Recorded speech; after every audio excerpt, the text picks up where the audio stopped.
모두가 궁금해하는 데이터의 모든 것을 알려드립니다. 데이터에 미쳐있는 사람들과 함께하는 데이터 이야기. 데이터릭 지금 시작합니다. 와우. 자, 우리 멤버 소개하면서 시작하도록 하겠습니다. 박 박사님. 네, 안녕하세요. 자동화 생각이 뇌가 기계로 바뀐 박 박사입니다. 반갑습니다. 반갑습니다. 김 팀장님. 네, 데이터 분석으로 밥 먹고 사는 김 팀장입니다. 반갑습니다. 네, 반갑습니다. 저는 기업에서 데이터 AI 교육을 담당하는 분석꿈나무 조 과장입니다. 반갑습니다. 반갑습니다. 방송 공지 드리도록 하겠습니다. 데이터릭은 팟빵, 유튜브, 애플 팟캐스트에서 들으실 수 있고 페이스북 페이지와 노션 홈페이지를 운영하고 있습니다. 여러분의 정기 후원, 수시 후원, 각 채널의 구독과 좋아요가 저에게 많은 힘이 되고 있습니다. 정기 후원을 해주고 계신 달려또또님 감사합니다. 감사합니다. 감사합니다. 그리고 저희 54회, 55회에 빅토리아님이 후원을 해주셨습니다. 감사합니다. 감사합니다. 아이디가 빅토리아가 아니라 빅토리아예요. 굉장히 큰 토리아님. 근본 없는 개그. V가 아니라 빅토리아라고 해서 약간 빅데이터 느낌이 나는 아이디를 지어주셨더라고요. 그러니까 큰 토리아님. 네, 큰 토리아님 감사합니다. 네, 그리고 저희 데이터릭과 함께할 게스트를 여전히 찾고 있습니다. 데이터릭에 출연하셔서 저희와 함께 이야기 나눌 분을 저희가 찾고 있는데요. 지금까지 저희가 다루었던 분야보다 더 많은 곳에서 데이터가 이미 활용되고 있고 저희보다 더 깊은 고민을 하고 계신 분들이 더 많을 거라는 생각을 하고 있습니다. 그래서 그런 이야기들을 저희랑 함께 나누실 분을 찾고 있습니다. 방송 참여를 원하시는 분은 간단한 자기소개 그리고 어떤 내용으로 같이 이야기 나눠보고 싶으신지 저희의 대표 계정 메일로 보내주시면 됩니다. 저희 대표 계정 메일 뭐죠? 김 팀장님? dataholik4@gmail.com입니다. 네, 이쪽으로 많은 참여 부탁드리겠습니다. 감사합니다. 감사합니다. 우리 멤버 어떻게 지내셨는지 잠깐 근황 얘기하고 시작하도록 할까요? 박 박사님 어떻게 지내셨어요? 이번에 연휴가 좀 있었죠? 네, 그랬죠. 네, 그래서 연휴가 지나가는 걸 모르고 집에 있다가 정신 차려버리 월요일이더라고요. 그래갖고 그 날씨가 더워진다는 사실을 인지는 하고 있었어요. 어떻게 더워지겠지. 비도 오고 뭐 꿉꿉하고 막 이래갖고 옷장을 한번 정리해야 되는데 저 오늘 입고 온 걸 보면 아시겠지만 여전히 겨울옷에서 변경이 아직 안 되는데 날씨만 여름이 됐어요. 겨울옷에서 패딩만 벗은 느낌인데? 네, 그러니까 이거 털옷이야 거의 지금 망했어요. 어떻게 이러지? 야, 육아 때문에 바빴어요? 그랬나? 아니, 육아는 디폴트잖아요. 그것 때문에 바빠지진 않지. 아니, 육아 때문에 바빴다고 하기 약간 찔려가지고 지금 말을 멈춘 것 같은데. 아니 뭐 그렇다기보다는 그러네요. 네. 아내분에게 심심한 위로의 말씀을. 그렇죠. 심심한 위로 말씀을. 저는 아이패드 프로를 샀습니다. 예. 제가 예언을 하나 했는데 네. 이제 해봐. 다음 주에 과연 가지고 올 거냐? 갖고 온다고. 응. 갖고 올 거야. 다음 주에 갖고 올 일단 거냐? 오늘은 케이스를 안 샀기 때문에 가져오지 않았다고 하더라고요. 그래서 오늘은 안 세기로 했습니다. 한 달의 시간 중에서. 며칠 동안. 네, 며칠 동안 후에 집에서 더 이상 안 나올 것이냐? 과연 새 아이패드의 유효 기간은 며칠인가? 그렇죠. 내 근황인데 니들이 리더 많이 하는지. 내기할까? 재밌는데요? 저 진짜 열심히 쓸 겁니다. 열심히 웹툰을 보는 정도로. 내가 웹툰도 안 보고 게임도 안 한다고. 무슨 용도로 쓰려고 사신 거예요, 원래? 사실은 공부 용도로 좀. 공부. 네. 무슨 공부예요? 인생 공부? 페이스북으로 인생 공부? 아니 이번에 이제 집필하게 되는 책이 있어가지고 그거 이제 정리도 할 겸 그리고 저는 항상 노트를 그 디지털로 써왔어요. 네. 너 왜 자꾸 웃으면서 봐? 아니 눈빛이 계속 흔들렸어. 아니야. 저는 항상 에버노트로 정리를 해왔는데 이런 얘기 되나? 회사에서 에버노트가 막혔어요. 진짜요? 네, 그래가지고 제가 이제 더 이상 기록을 하기가 좀 어려워지더라고요. 그 김에 샀어요 아이패드. 뭐 에버노트 막히면 아이패드 사는 거 아닙니까? 진짜요? 난 안 막혀도 안 썼는데. 뭔가 코로나 때문에 이상해진 건가 싶은 생각이 잠깐 드는데.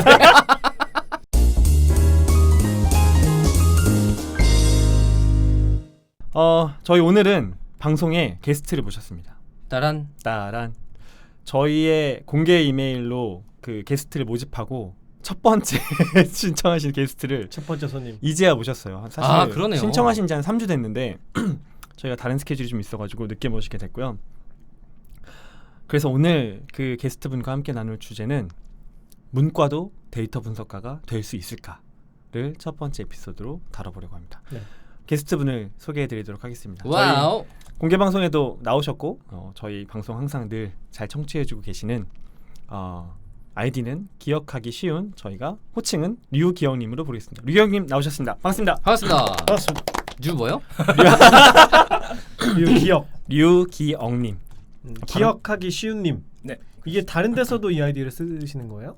이게 게임 캐릭터부터 시작했어요. 저- 아이디 네, 말씀하세요. 아이디 뭘로 할래? 그래서 몰라 아무거나 기억하기 쉬운 걸로 하지 뭐 이런. 그래서 네. 저는 그걸로 생각했거든요. 우리가 어디 회원 가입할 때 비밀번호를 알 수 있는 질문은 잊어버리지 않게 기억하기 쉬운 걸로 해주세요라고 얘기하잖아요. 그러니까 약간 그거를 그럼 기억하기 쉬운이라고 하지 뭐라고 생각해서 아이디. 근데 우리도 만들었다고. 기억하기 쉬운 것 같아요. 뭐요? 기억하기 쉬운 님이랑 그래서 자기소개를 하면 아이디가 계속 생각이 나는 거예요. 기억하기 쉬운님은. 그래서 너 게임 아이디가 뭐야?라고 했을 때 기억하기 쉬운 거야라고 하면 절대로 못 알아듣긴 해도 이제 까먹진 않더라고요. 그러네요. 기억하기 쉬운님. 검색하면 한 2만 명 있는 거 아니에요?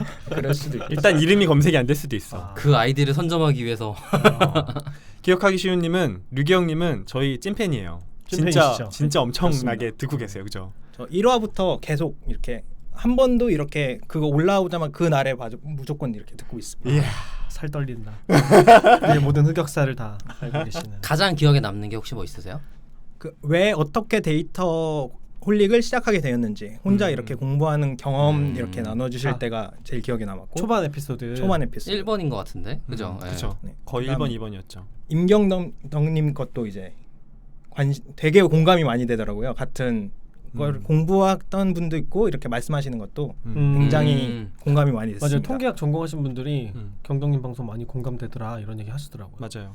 저희 되게 그 어려운 귀한 시간 내서 나와주셨는데 저희가 모시면서 좀 특별하다고 생각을 했던 게 류기영님이 통계학을 또 경덕님처럼 석사까지 전공을 하시고 지금은 데이터 분석 업무를 이제 시작을 하셨어요, 기업에서. 그래서 그런 경험 포함해서 우리가 물론 통계학을 문과로 불러야 될지 말아야 될지는 좀 이따 이야기를 해보겠지만 어쨌든 과연 문과도 데이터 분석가가 될 수 있을까? 이런 주제로 하나 다뤄보고 이 다음 회차에서는 어쨌든 요즘같이 이렇게 힘든 때에 그래도 좋은 회사에 이렇게 취업을 하시게 됐는데 데이터 분석가로 어떻게 취업하시게 되는지 그런 여정 같은 이야기도 들어보면 재밌을 것 같아서 저희가 그런 주제로 이번 화 그리고 다음 화를 잡아봤습니다. 그러고 보니까 류기영님 취업하셨다는 얘기를 우리가 방송에서 한번 맞아요. 예. 맞아요. 우리 네. 축하했잖아. 그래서 우리 방송 덕이라고 우리 스스로 이걸 사실 들으면 근데 취업도 하게 된다. 제가 산학장학생으로 들어가서 제가 이 방송 시작했을 때쯤에 이렇게 제가 그 취업이 어느 정도 이렇게 확정이 돼서 약간 이거는 아니다. 하지만 선을 빡 껐네 지금. 선긋기. 마음속으로는 언제나 이게 도움을 많이 받고 있다 이 말씀을 드리려고 했습니다. 니네 말은 틀렸지만 고마워. 네. 그건 아니지만 고마워. 좋아 이거 편집. 근데 진짜 항상 그 댓글도 많이 남겨주시고 저희 공개 방송 때도 와주시고 이제 취업 잘했다라고 그런 메시지를 주셔가지고 저희가 되게 좋았어요. 그리고 저희도 이렇게 팬이랑 만나니까 우리의 그 속속들이 우리가 지금까지 무슨 말을 했는지를 다 아는 분이 나와서 조심하면 안 돼. 조심해야 돼. 예. 없는 얘기하면 안 되죠. 어쨌든 그래서 류경님이랑 이제 방송 꾸려나가 보도록 할 텐데 간단하게 본인 자기소개 좀 해주시면 좋을 것 같아요. 네. 저는 대학교에서 통계학이랑 행정학을 이렇게 전공을 했었고 이제 대학원 와서는 이제 베이지안 통계학을 이제 주 전공으로 가지고서 석사 공부를 마쳤습니다.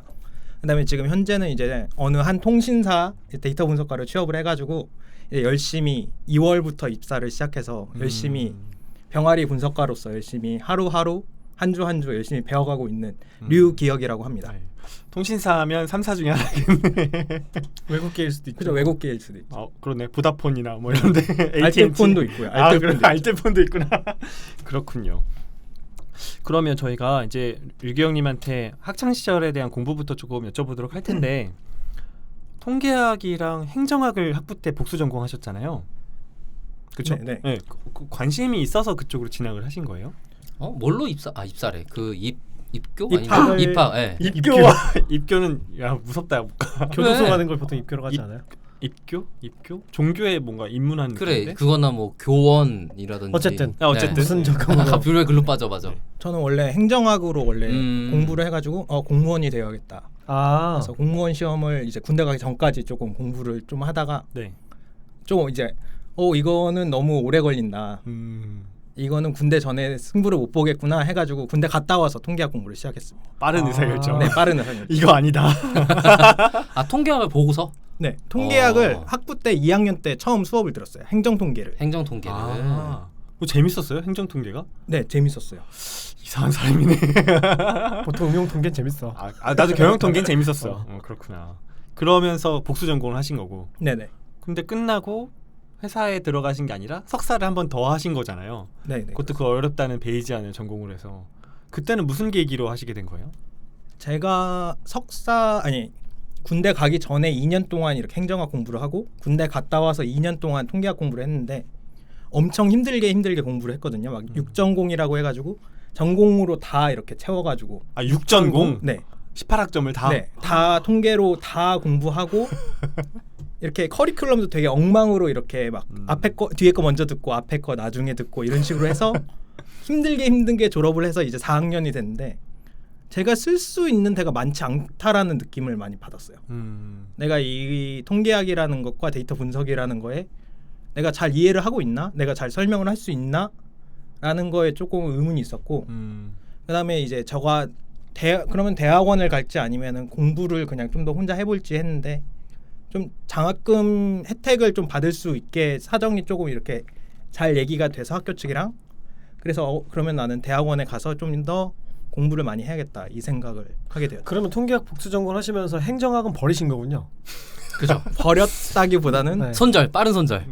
뭐라고 표현하실래요? 자른 거지. 버린 거가 아니라 새로운 길로 나아갔다라고 이야. 표현하죠. 야. 새로운 길로 나아갔다. 네. 그 좋은 포장이다. 바닥으로 이렇게 탄탄하게 이렇게 근본을 깔고 이렇게 새로운 길로 나아갔다라고. 밑으로 밟아 내렸다. 진흙탕은 피하고. 에이 나쁜 놈들아. 그렇군요. 그러면 석사를 진학하게 된 시점이 연도로 몇 년도예요? 제가 18년도에 처음 대학원 과정을 시작했어요. 그럼 그때 한창 이제 데이터 분석 붐이 좀 일어날 때네요. 네. 그리고 통계학 석사 물어보신 거죠? 네, 그래서 석사. 학부가 제가 15년도 2학기부터 군대 갔다 와서 복수 전공을 해야겠다 했고 16년도 3월에 알파고가 터지면서 이제 한창 뜰 때네요. 진짜. 그래서 통계학 복전을 처음에는 되게 안타까운 눈으로 바라보다가 약간 부러워하는 게 약간 하나가 더 얹어지더라고요. 알파고 덕인가요? 네, 약간 알파고. 그래서 막 지금은 아예 통계학의 자리가 없을 정도로 그냥 들어가기가 어려운. 청강하기도 되게 어려웠어요.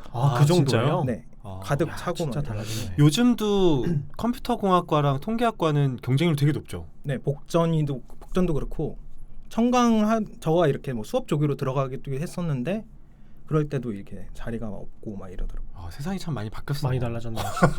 그러니까 컴공이랑 통계학이 진짜 인기가 많아졌죠. 그게 되게 신기한 것 같아요. 지금 현대에 인기 있는 과목이 학교 수업에도 인기가 있는 거잖아요. 그러네. 근데 학교 수업에서 자기가 그걸로 혜택을 받으려면 못해도 한참 지나야 6년에서 되죠. 8년 뒤에요. 근데 6년에서 8년 뒤면 트렌드가 바뀔 때야. 그렇죠. 그러니까 사람들이 왜 지금 걸 보고 그게 될 거야라고 판단하는지 모르겠어요. 그럼 뭘 보고 판단해야 됩니까, 박사님? 자기 주관을 가져야죠. 자기 주관을. 저도 근데 공감을 하는 게 약간 감사합니다. 야 오늘 여기 선 긋자 여기 이렇게. 네, 저가 이렇게 학부도 그렇고 했는데 제가 학부 처음에 들어올 때 이제 고등학교 때 공부를 했을 땐 중국어가 떴었어요. 그치 그렇네요. 중국어를 해야 된다. 중국에 진출하자. 네, 중국어를 했는데 그래서 주변에서도 중국어를 하신 형 누나들이 굉장히 많았는데 맞아. 이제 그게 이제 과연 우리가 중국 사람만큼 중국어를 할 수 있느냐의 고민을 굉장히 많이 하시더라고요. 네, 저도 지금은 과연 우리가 통계학을 했을 때 데이터 분석할 수 있냐 이거에 대해서도 고민을 많이. 그러니까 이게 겹치더라고요. 미래를 예견한다는 게 쉬운 일이 아니고 그럼요. 시점을 맞추는 건 더 어려운 일이고 저의 경우에는 여담인데 저희 아버지가 중국이 곧 뜰 테니까 중국어를 공부해야 된다고 제가 초등학교 2학년 때 얘기를 하시는 거예요. 근데 그 당시에는 중국어를 가르치는 학원이 없을 때였어요. 학습지도 없고. 어떻게 그래서 했어요? 종로에 있는 학원이 한 개인가가 있어가지고 서울까지 나가서 결국에는 안 했죠. 뭐야? 그러니까 그 당시에 결론이. 그걸 공부를 시작했다고 과연 제가 혜택을 봤을까? 알 수 없죠. 근데 김 팀장 정도면 봤을 것 같은데. 근데 제가 한창 대학원에서 공부할 때 중국어 공부 한창 많이 하는 분들 계셨는데 저한테 물어보더라고 무슨 용기로 중국어 공부를 안 하냐고. 그 정도로 붐이었었어요. 대학교 때요? 네. 대학교 때 그렇게 붐인 건 잘 모르겠는데 그렇구나. 대학원 때였는데 대학교 때였다. 네네. 그러니까 언제 어떤 기술이 언제 사회에서 많이 유용하게 쓰일지를 예상하는 거는 쉽지 않은 일 같아요. 맞아요. 그러면 그렇게 석사 끝나고 어떻게 보면 정말 뭐라고 해야 되나 행운인 거잖아요. 본인이 그렇죠. 들어가고 싶은 직무를 한 방에 빡. 그러니까 내가 그걸 공부하고 그 직무에 들어간 거잖아요.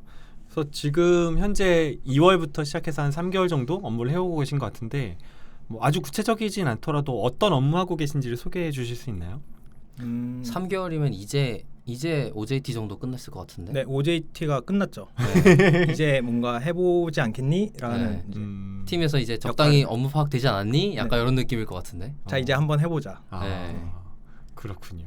그래서 저는 지금 전처리 업무 같은 거 이제 의사결정을 해야 할 때 전처리를 이제 주로 SQL 작업을 많이 하고 있고 네. 그다음에 이제 뭐 여러 가지로 이렇게 다른 저희의 선배님들과 같이 하는 거에 이제 같이 곁다리로 껴서 이렇게 작업을 많이 하고 있습니다. 주로 요새는 공간 데이터 분석에 공간? 네. 개인적으로도 그렇고 팀 업무도 조금 관심이 많이 지금 두고 있습니다. GIS. GIS 쪽. 어때요? 재밌어요? 저는 너무 재밌습니다. 직장을 재밌게 다닌다는 건 정말 행운이야. 어때요? 재밌으세요? 야, 너 나한테 물어볼 줄 알았다. 저는 제 직업을 늘 얘기하지만 너무나 사랑하고 너무나 재밌고 눈 좀 뜨고 얘기해. 눈물을 흘려서 얘기하지 눈을 말고. 질끈 감고 얘기하네. 맘대로 얘기해. 편집할 거니까. 네. 그러면 아직 그래도 3개월밖에 되진 않긴 했지만 앞으로 뭐 하고 싶으세요? 그러니까 이제 앞으로의 계획이라든지 이제 더 다뤄보고 싶은 데이터가 있다든지 그런 것들이 있나요 혹시? 일단은 이제 회사의 일원으로서 네. 제게 맡겨진 역할을 하기도 아직까지는 벅차서 일단은 열심히 분석가로서의 역량을 많이 늘려서 다뤄볼 그 넓이도 좀 넓어지고 그 깊이도 일단 깊게 해야겠다. 이게 첫 번째로 목표가 있고 두 번째로는 이제 기억하기 쉬운 이제 컨텐츠에 관심이 많다고 이렇게 소개를 드렸는데 네네. 이게 별개로 사이드 프로젝트로 이것저것 되게 많이 해봐야겠다라는 약간 생각을 갖고 있습니다. 브런치 글이 블로그가 됐던 아니면 팟캐스트가 됐던 유튜버가 됐던 컨텐츠 개발에 관심 네, 있어요? 뭔가 이렇게 같이 이런 생태계에서 좀 나눌 수 있는 게 있지 않을까? 약간 남들 지금 많이 좋은 분들께서 많이 하고 계셔가지고 지금 나만이 할 수 있는 컨텐츠가 뭐가 있을까? 약간 고민을 지금 하고 있어요. 혹시 편집 관심 없으세요? 아니 어떻게 내가 물어보려고 했던 것을 혹시 영상 편집하실 수 있나요? 뭐라는 거야? 혹시 우리는 어떠세요? 팟캐스트라는 게 있는데요. 이 사람아 지금 하고 있잖아. 이게 팟캐스트 참. 네. 제가 편집 툴을 다룰 줄 몰라서 만약에 배워나가면 네. 됩니다. 통계학 뭐라는 거야? 통계학 공부하실 정도면 뭐 네. 다빈치 리졸브라는 게 있어요. 아니 이 사람들이 지금 그렇군요. 근데 저희랑 관심사가 되게 비슷한 것 같아가지고 반갑다는 생각도 들고 아까 답변해 주신 걸 들어보면 정말 아주 바람직한 신입사원의 모습. 나도 저럴 때가 있었는데라는 그런 생각. 지금은 아니라는 거. 네. 그러네. 과거에는 그랬네. 10년 전이야. 10년 전. 달고 달았다. 그러니까 말이에요.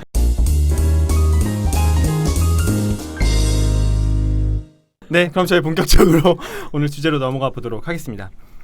저희 오늘 메인 주제는 문과도 데이터 분석가가 될 수 있을까입니다. 아주 핫한 주제인데 오늘 방송 참여하기 전에 김 팀장이 유튜브에서 검색을 해봤다가 놀라운 콘텐츠를 발견했어요. 그죠? 우리 오늘 주제가 문과와 이과에 관련된 얘기잖아요. 그래서 유튜브에서 문과와 이과의 역사 이런 걸 정리해놓은 게 혹시 있을까 싶어서 언제부터 이런 구분이 있었을까 이런 게 궁금해서 네. 검색을 해본 거예요. 그래서 컨텐츠로 관련된 거 몇 개를 보고 나니까 광고가 떴는데 무슨 이제 데이터 분석 관련된 캠퍼스 스쿨 뭐 이런 데 있잖아요. 그렇죠. 그런데 홍보 영상 광고였어요. 근데 거기서 나온 얘기가 우리 같은 문과 출신들은 데이터 분석 공부해야 된다. 그래야만 구조조정 당하지 않고 회사에 남아있을 수 있다. 그거 안 하면 안 된다. 뭐 이런 식으로 굉장히 무서운 얘기를 하시더라고요. 그런 어그로를. 깜짝 놀랐어요. 어쨌든 문과는 취약하다라는 걸 계속 얘기하고 있는 거잖아요. 먹고 살기 힘들다는 거죠. 데이터 분석 안 하면? 네. 그 광고의 주 메시지는 문송하다는 말도 이제 나온 지 꽤 돼가지고 아주 일반 명사처럼 쓰이고 있는데 요즘도 해요? 요즘도 하죠. 요즘 많이 하죠. 많이 해요? 네. 약간 주눅이 들어있어요. 약간 저의 주변 친구들은 약간 자기가 문과라는 거에 대해서 약간 자신감이 조금 그게 좀 대표적으로 자신감이 없는 과 같은 게 있어요? 그렇다기보다는 약간 취업 시장 자체가 약간 이과로 재편됐다라는 말을 너무 주변에서 많이 듣다 보니까 핵심은 취업 시장에서 어렵다인 거군요. 심지어 그 모 회사는 특정 연도에 모든 직군을 이과만 뽑은 적이 있어요. 스텝도. 왜냐하면 사업이나 기술을 알아야 스텝도 잘한다라고 해가지고 문과를 아예 안 뽑았던 적도 실제로 있어서 뭐 영 틀린 말은 아니에요. 되게 와닿네. 저는 그때도 말했지만 모든 직군을 개발자로 뽑아야 된다고 생각합니다. 그러니까 다 문과는 필요 없다. 아니요. 아니 잠깐만 일단 문과랑 이과를 그치. 어떻게 나눌 수 일단은 있을까요? 우리 류경님은 문과를 뭐라고 생각하세요? 고등학교 때 인문계를 나오고 고등학교 때 이제 네. 인문계를 나오고 인문계 그 이과가 있고 문과반 그쵸. 있잖아요. 문과반을 나오고 음. 그다음에 인문계열, 사회계열. 사회계열, 경영경제계열 세 가지 중에 하나를 전공한 대학에서 전공한 사람. 구조적으로 네. 그 안을 이제 졸업한 사람. 네네. 그러면 고등학교 때 결정이 나는 거라고 봐야 되나요? 그 방향이? 근데 교차로 지원할 수도 수도 있으니까 있겠죠. 대학으로 봐야 그쵸. 되겠네. 대학으로 봐야 돼. 대학 전공. 그럼 이과는 이과는 이제 그 외에 아니요 예체능이 있으니까요. 그러네. 공대, 의학, 자연과학. 공대, 네, 의학, 의학학, 자연과학. 이게 일반적인 인식이군요. 이렇게 네. 나뉘는 게. 네. 수리할 때 그 리 쓴 거죠. 이치리. 그쵸? 이과. 이학은 때. 맞아요. 그쵸? 이학이 그거예요. 그렇죠. 네. 이학공학 해가지고. 김 팀장은 문과 뭐라고 생각해요?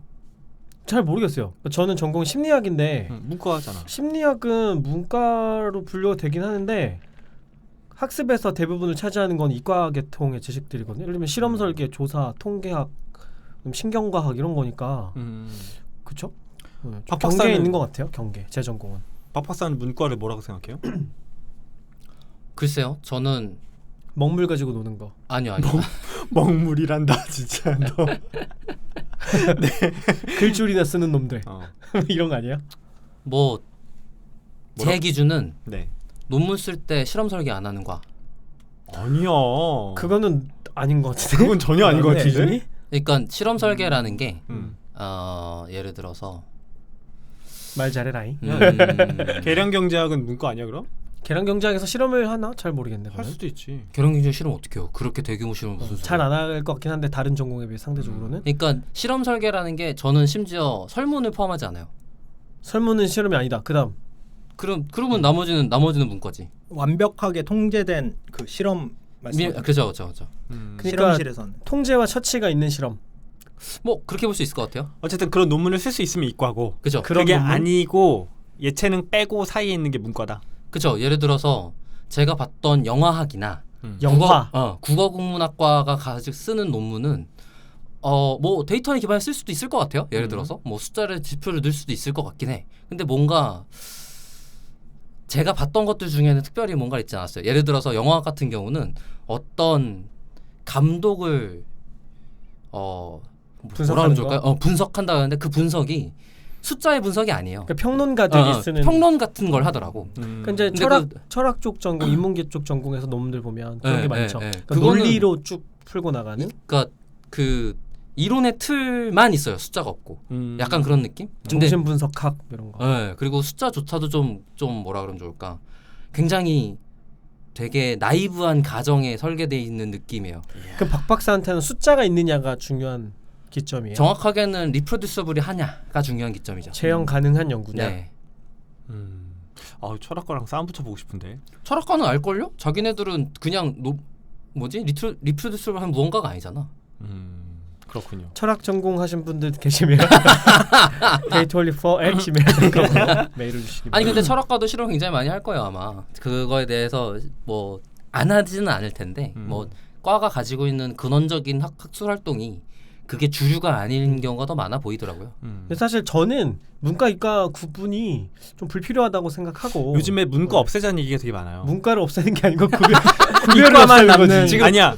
기사 타이틀이 문과를 없애야 된다였어. 아니, 지금 그거는 그러면 기자의 공대 프레이밍에 나온 기자가 쓴 거고. 기자의 그냥 프레이밍에 지금 그랬다는 거지 얘기를. 그러니까 사실 문과 이과 구별하는 나라도 우리나라랑 일본밖에 없대요. 그럼 우리가 일본에서 그걸 그래서 갖고 일제 올게. 시대에 일본의 그런 학사 제도를 가져오면서 따라갔다는 해석이 있고. 오 공부해왔는데. 근데 이 얘기는 되게 예전부터 사람들이 해설할 때 주로 하는 얘기예요. 그래서 외국에서는 필요한 과목을 자기가 이렇게 신청해가지고 하기 때문에 딱히 그렇죠. 우리는 왜 고등학교 때 이렇게 반을 아예 그냥 쪼개잖아요. 네네. 근데 서양에서는 그렇게 안 하고 자기가 필요한 과목을 대학교처럼 들으니까 이런 구분이 없는 거죠. 저는 문과 이과에 대해서 확실한 우리나라만의 차별화된 어떤 선택지가 있었던 것 같아요. 그렇죠. 내가 이과를 가서 문과를 가서 뭐를 하게 될지는 궁금하지 않아. 그냥 내가 수학이 싫으면 문과고 그거죠. 수학이 좋으면 이과인 거예요. 맞아요. 그걸 고등학교 때 이미 결정해버리고 그 다음에 내가 선택할 수 있는 걸 본단 말이에요. 근데 저는 돌이켜 생각해보면 수학이 좋아, 언어가 좋아지 뭐. 예를 들면 기계공학 같은 것도 관심이 있을 수 있는 영역이었는데 그냥 수학이 싫어서 인문계를 선택했다는 이유로 기계공학은 전혀 제 선택지가 아니었거든요. 그러니까 이런 구분이 되게 안 좋은 구분이라는 생각이 많이 들어요. 그 정규 교육 과정에는 이과 문과의 구분이 없대요. 없고 그냥 교과목의 구분만 있는데 학교에서 옛날 관행을 계속 따라가고 그러니까 있는 거고 수투를 하냐 안 하냐 뭐 이런 거잖아요. 그런 거죠. 그렇죠. 네. 사탐을 선택하냐 관탐을 하느냐. 근데 지금 진짜 점점 참. 없어지는 추세로 가고는 있나 봐요. 고등학교에서도. 그러면 질문. 통계학은 문과입니까 이과입니까? 근데 저가 약간 공부를 했던 게 행정학도 그렇고 통계학도 그렇고 도구적 학문이라고 저는 생각을 하거든요. 도구적 학문. 응용학문. 네, 응용학문이기 때문에 심리학과가 심리 이 도메인에서 통계학을 하면은 심리 통계가 되는 거고 이제 통신에서 통계를 하면은 통신 통계가 되는 거 이런 식으로 문과 이과의 약간 접점이고 어느 이과든 문과든 그걸 쓰면 된다. 저는 약간 이런 말이 있는 것 같아요. 그러면 통계학은 이과나 문과로 딱 잘라 구분하기 구분하기보다는 어렵다. 도구적으로. 네. 왜냐면은 행정학도 똑같거든요. 이제 교육 행정이 따로 있고 건축 행정이 따로 있고 이제 환경 행정이 따로 있듯이 통계학도 약간 그렇지 않나라는 생각을 저는 공부하면서 약간 더 들었던 것 같아요. 그럼 조금씩 이제 한 발 한 발 더 들어가 보도록 하겠습니다. 회사에도 어쨌든 문과가 있고 이과가 있잖아요. 이제 회사에 취업해서 업무를 하고 직무를 맡고 있는 분들, 지금 데이터 분석 업무를 하고 계시잖아요. 주변에 어떤 전공 하신 분들이 많아요? 저 팀에는 이제 산공, 통계 딱 두 개 전공만 있는 거예요. 산업 및 시스템 공학과랑 통계학과. 네. 네. 근데 이제 저희는 이제 빅데이터 전담 조직으로 따로 이렇게 떼어져 있다 보니까 약간 더 그런 것 같기도 하고요. 박 박사 물어볼 거 있잖아요. 조직의 형태. 듣자마자 이해가 돼서 패스하도록 하겠습니다. 아 참. 청취자를 위해서 방송을 하란 말이에요. 야 임마. 청취자를 위해서. 아유. 뭐 지금 얘기하시는 거 들어보니까 마지못해 전형적으로 한다. 안 하지 않네. 막 해석을 좀 해볼까 싶어요. 네, 전형적으로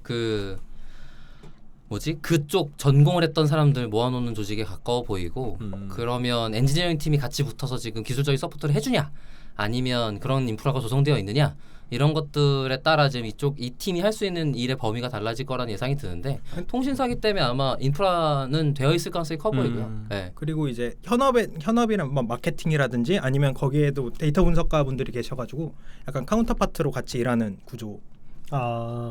협업을 하는 게 그러면 중심이겠군요. 같이 하는 게.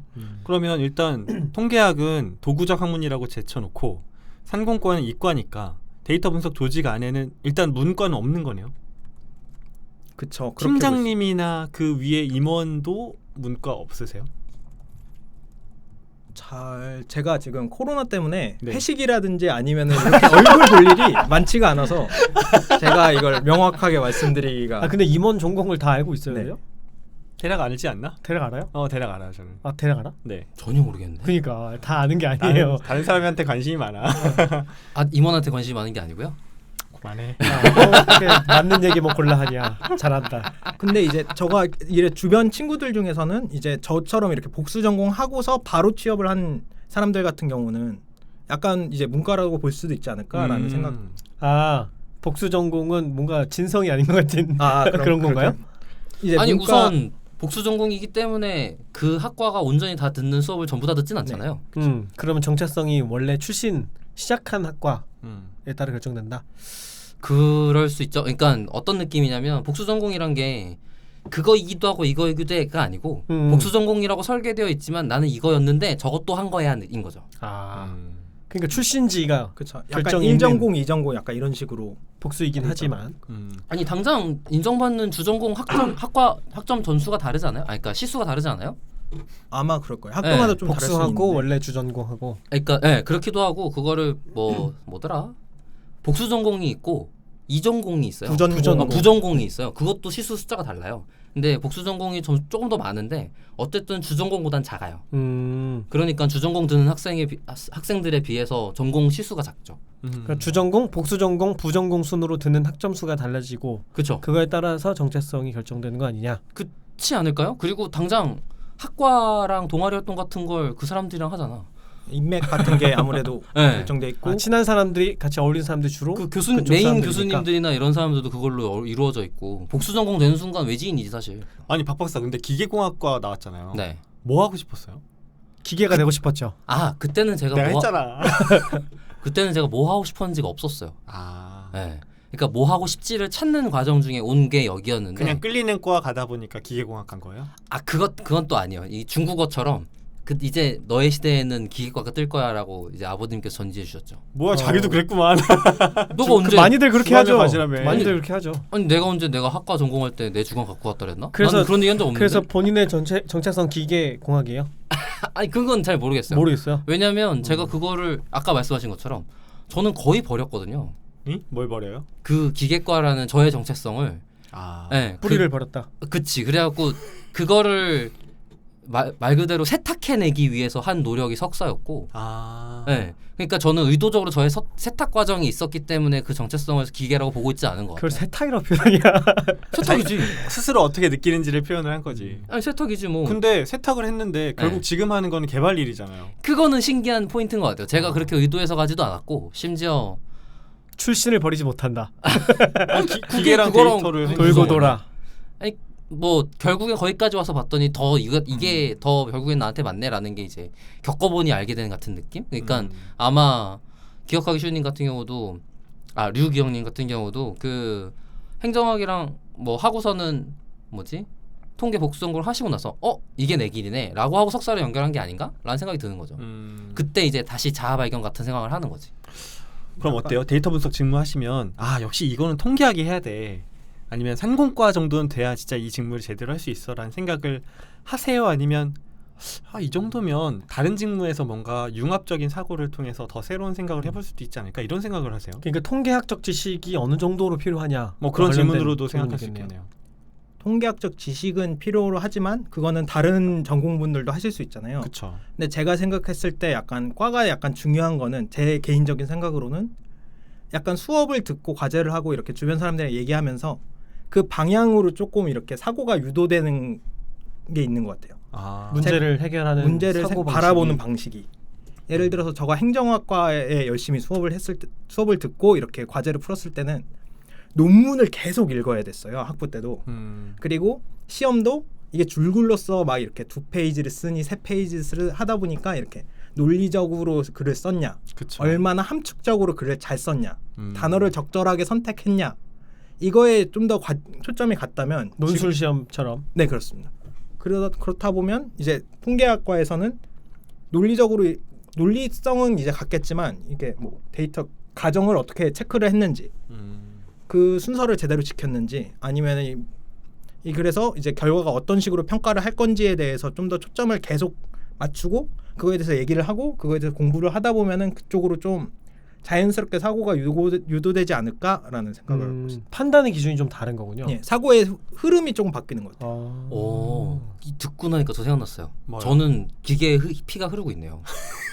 그게 아니라 네가 그냥 기계야. 아니 피가 기계과의 정신이 나한테 살아 있다고. 뭔데? 뭔데요? 기계과는 아무것도 기계- 안 보고 하나만 봐요. 기계의 정신은 뭔데요? 뭔가요? 효율.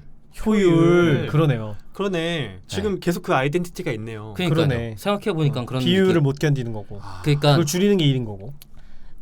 기계과는 뭐든지 할 수 있어요. 그냥 이 실험에 대한 정보가 끝났거든. 그러면 어떤 문제를 효과적으로 해결하기가 핵심인 거지. 최적화. 최적화가 핵심이에요.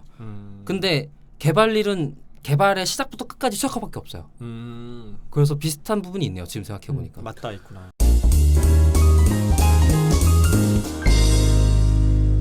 근데 아까 그러면 통계학적 사고라는 게 직업 현장에서 일을 하거나 의사결정을 할 때도 그런 방식의 사고가 중심이 된다고 느끼세요? 지금? 네, 저는 약간 그렇게 느끼는 것 같아요. 아직까지는. 그럼 그거는 다른 전공을 했을 때는 그만큼 익히기는 어려울 거다. 하려면 다른 별도의 노력이 굉장히 더 많이 필요하다. 별도로 익혀야 되는 감각이다. 네. 그러니까 우리가 항상 늘 받는 질문이기도 하고 저희끼리도 항상 이야기를 하는 게 과연 다른 전공을 했던 사람이나 혹은 다른 직무를 갖고 있던 사람이 데이터 분석 업무로 전직을 할 수 있는가 이 이야기를 되게 많이 하거든요. 근데 유기영님 말을 들어보니까 오히려 AI 엔지니어링 쪽은 할 수 있을 것 같아. 할 만한 일 중에 하나인 거죠. 할 만할 것 같아. AI 알고리즘 배우고 기술적으로 익히면 되니까. 딥러닝 배우고 하면 할 수 있을 것 같아요. AI 모델링하고. 왜냐하면 그거는 성능을 높이는 데 더 중점이 되니까. 근데 말씀을 들어보면 데이터 분석이 오히려 좀 더 어려울 것 같아요. 사고 체계를 바꿔야 되니까. 내가 그 사고로 연습해서 그게 내가 숙달되고 숙련이 되어 있어야 그 사고대로 가는데 뭐 잠깐 배우고 학원 다닌 걸로는 그거를 익히기가 쉽지 않잖아요. 맞나요?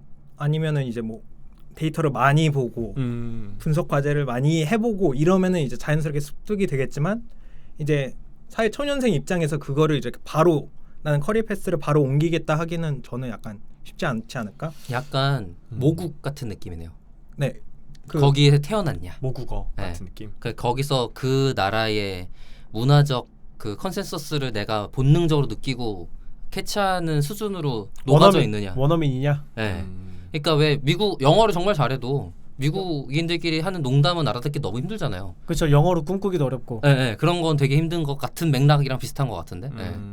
물론 뭐 두 가지 뭐 나는 도메인식 전공도 잘 알고 있고 데이터 분석 감각도 있다. 그러면 정말 좋겠지만 그런 거 없어요. 네, 약간 유니콘 같은 느낌이어서. 네. 그러면 그런 이야기에 대해서 어떻게 생각하세요? 어쨌든 그 짧게 업무를 하셨어도 현업에 계시니까 저희끼리 이야기로도 도구는 계속 간편해지고 있기 때문에 정말 통계를 잘하는 분석가가 필요하기보다는 현업에 적용할 수 있는 도메인에 있는 사람들의 역할이 더 커질 거다 이런 생각에 대해서는 어떻게 받아들이세요? 저도 그거에 대해서 고민을 많이 하고 있는데 네. 그러면 그걸 전달해주는 사람은 있어야 되지 않나라는 생각을 하고 있긴 해요. 그 조직 내에서도 이런 게 있어요라고 그 창구를 열어놓고 있는 사람이 있어야 되고 그 다음에 그거를 잘 빠르게 이해해가지고 이거는 이럴 때 쓰시고 이건 저럴 때 쓰시고 하는 사람들은 있어야 되지 않나? 그러니까 중간에 해설해주는 해설해주고 적용해주고 먼저 이렇게 길을 가주는 사람은 데이터 분석가가 먼저는 있어야 되지 않나라는 생각을 갖고 있긴 합니다. 그러면 이제 문과가 아예 데이터 분석가가 될 수 없다는 가정이면 더 이상 논의가 진전되지 않으니까 어느 정도 포텐셜도 있었고 공부도 열심히 했고 데이터 분석을 많이 학습했던 사람이 문과인 데이터 분석가가 있고 이제 원래 통계학을 전공했거나 상공과를 전공한 이과 데이터 분석가가 있다라고 보면 이 둘은 어떤 강점을 갖고 있을까? 약간 차이가 있을 것 같거든요. 어떤 게 있을까요? 예를 들면 뭐 이미 류경님이 저희한테 보내준 그런 의견으로는 이과는 조금 더 분석적인 사고가 가능할 거다라는 이야기를 좀 주셨고 문과는 조금 더 맥락적인 사고, 그러니까 기획이나 해석이나 추후의 어떤 적용에 대한 논의 이런 게 더 좀 잘하는 범위일 거다라는 말씀을 주셨거든요. 그거에 대해서 조금 더 부연 설명해 주신다면 어떤 게 있을까요? 그러니까 이과가 가질 수 있는 데이터 분석가로서의 강점, 뭐 역시 뭐 방법론에 대한 강점, 뭐 이론에 대한 강점 그런 게 있을 텐데 전제는 이과든 문과든 둘 다 데이터 분석을 공부한 사람인 거죠. 그렇죠. 둘 다 통계학을 공부했든. 네. 근데 전공이 핵심이 어디에 있느냐 차이고. 왜냐하면 어쨌든 뿌리는 바꿀 수 없지만 그래도 어느 정도의 노력이 있으면 전직이 가능한 걸 부정할 수는 없으니까 만약 그렇게 됐다라고 보면 어떤 강점이 있을까? 저 생각으로는 이게 문과 이과를 굳이 나누자면은 이제 그럼 실무에 들어갔을 때는 수학적 선형대수라든지 여러 가지 이론들에 대해서 깊이 이해를 할 수 있느냐, 논문을 봤을 때 아니면 이렇게 대각적인 모델에 대한 설명을 듣고 이거 그 내용이네 완벽하게 이해는 못해도 그냥 따라갈 수 있으면은 그걸 이과로 봐야 되고 아니면은 그거에 대해서 약간 버벅거리거나 아니면은 조금 따라가기 어렵다 그러면 약간 문과로 볼 수 있지 않을까라는 생각을 갖고 괜찮은 있는데. 구분인 것 같아요. 네. 그러니까 문과 쪽 전공에서도 통계학이나 데이터 분석 공부를 하지만 뭐 아예 막 논문을 보면서 수식까지 파고 들어가는 경우는 그렇게 많지 않거든요. 그걸 학습하는데 그렇게 시간을 많이 쓰진 않나요. 근데 현업에 그게 많이 필요해요? 근데 이제 특수한 데이터 상황 아니면은 우리가 이게 전혀 아무것도 해있지 않아가지고 새롭게 모델을 이렇게 탐색해야 될 경우에는 그런 것들이 능력이 필요하지 않나라는 생각을 하고 있어요. 아주 깊이 있는 이론. 아니면 아주 새로운 모형이 등장했을 때 이거를 우리 문제에 적용할 수 있느냐를 판단할 수 있어야 되는데 그러면 수식 레벨까지 들여다봐야 되잖아요. 그거는 문과가 하기 그거는 문과가 하기 어렵죠. 그리고 이제 예를 지금 들어서 문과 무시하시는 거예요? 아니요, 나 자신을 무시하는 거예요.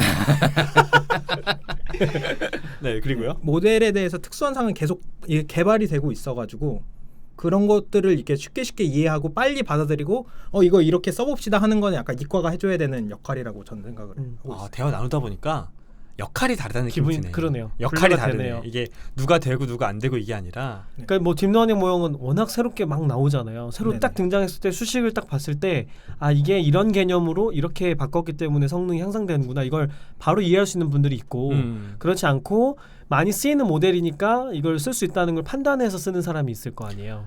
제가 이 얘기 그 차이인 것 들으니까 같네요. 너무 많이 떠오르는 그런 제 개인적인 경험이 생각이 나는데 이과에서 공통적인 맥락을 공유하는 사람들끼리는 설명이 필요 없다는 거예요. 수식을 써놓으면 하고 다 끄덕끄덕 한다는 거야. 수식이 있잖아. 수식이 있잖아. 저걸 뭘 설명해. 줄줄이 얘기하고 있어. 저보다 어떻게 더 간단하게 설명해 라고 하잖아요. 저 정확한 예시가 있었어요. 이게 교수님이 수업을 하시면은 수식으로 맨 처음에 써주세요. 그러면은 이과에서 이렇게 넘어오신 분들은 바로 이해를 하고 복전생들이 그 다음에 이제 뒤늦게 이해를 설명 들으면서 하고 이제 학부를 이렇게 마치고서 이렇게 통계학을 처음 시작하신 분들은 이거 뭐야 이게 어떻게 된 거야 약간 이렇게 뒤늦게 따라오시거든요. 결국엔 수학의 문제네요. 네, 수학의 문제네요. 그런 거야. 아니요, 언어의 문제죠. 네, 이거를 얼마나 그래. 익숙하느냐 이런 음. 표현들이라든지 수학적인 표현들에 얼마나 사고들에 익숙한가. 얼마나 익숙하느냐. 그래서 저는 한편으로는 문과의 역할도 중요할 수 있다고 보는 게 사실은 데이터 분석을 해서 그 결과에 대한 해석이나 커뮤니케이션의 문제가 남잖아요. 마지막에 그게 남는데 그냥 수식만 갖고 이거를 다 이건데요? 이렇게 얘기할 수가 없잖아. 누군가 중간에서는 이제 트랜슬레이트를 번역을 해줘서 설명하고 설득하고 이런 작업을 해야 되는데 사실은 전통 이과의 측면에서는 이걸 뭐하러 설득을 해요? 이거 그냥 나와 있는 건데 이럴 수 있잖아요. 제가 그렇게 생각하는 것 같은데. 그게 전통 이과잖아. 그러니까 생각해봐요. 숫자가 끝났잖아. 이걸 뭐 해석을 뭘 해? 여기에 프레임을 쓰는 순간 이 숫자가 필요가 없지. 프레임을 씌울 건데. 그 저런 사람들이 장표를 만든다면 어떨까요? 근데 이게 바로 문과와 이과의 대화다. 근데 이제 모든 사람들이 이제 그런 생각이라든지 그런 아이디어에 대해서 바로 이렇게 캐치를 할 수 그치. 없고 이제 그런 레거시가 있으니까 그런 걸 꼭 트랜슬레이트 해줘야 된다. 레거시가 그러니까 없는 게 효과적인 거 아니에요? 그러니까 그러면? 이과만 다 보면 되겠네. 그러니까 없으면 되잖아. 그렇다기보다는 박사가 이제 꿈꾸는 세상. 문과를 다 없애버리면 이런 버프가 안 생겨가지고 그럼 그렇게 느릴 이유가 없지. 해석자도 필요 없다. 커뮤니케이션 비용이 안 드네. 근데 고객들은 이과가 아닌데. 네. 뭐 고객들이라든지 아니면 이제 그 결정권자 그러니까 의사결정 하시는 분들 그다음에 이렇게 다른 이렇게 파트에 있는 설명을 하기 위해서는 그들이랑 눈높이를 약간 맞춰야 된다는 생각을 하고 있는데 그래서 해석을 지금 해줘야 된다. 네. 그래서 공대 출신의 CEO들이 지금 강세를 두드러지게 하고 있는 거죠. 그런 것도 있고 사실은 그냥 공대가 많아졌어.